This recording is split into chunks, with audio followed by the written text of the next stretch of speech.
Ассалаумағалейкум, құрметті қымбаттылар. Ең соңғы жаңалықтарды алғашқылардың қатарында білгіңіз келсе, бейне астындағы лайк және подписаться таңбаларын басып, біздің арнамызға жазылуды ұмытпаңыз. Егер сіз жазылған болсаңыз, онда біз бастадық. 28 жастағы жігіт зейнеткерге пышақ ала жүгірген. Талдықорған полицейлері зейнеткерді пышақтады деген күдікпен 28 жастағы тұрғынды ұстап қамауға алды, деп хабарлайды бүгін газет порталы Массагет сайтына сілтеме жасап. 21 тамызда 64 жастағы ер адам көпсалалы қалалық ауруханаға пышақ жарақатымен түскен. Жараланған азамат жекеменшік секторынан ауруханаға жеткізілгені белгілі болды. Жәбірленуші масаңдау халде болған. Полицияның жедел уәкілдері пышақ ала жүгірген күдіктіні анықтап ұстады.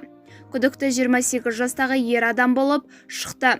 Ол өтіп бара жатқан адаммен ұрыс-керіс бастап, ерегістің соңы төбелеске ұласып, тіпті пышақтауға дейін барған. Екеуі бірін-бірі танымайды, тек бірі екіншісіне ескерту жасаған, деп хабарлады Талдықорған полиция басқармасы. Бізді бақылауды жалғастырыңыз.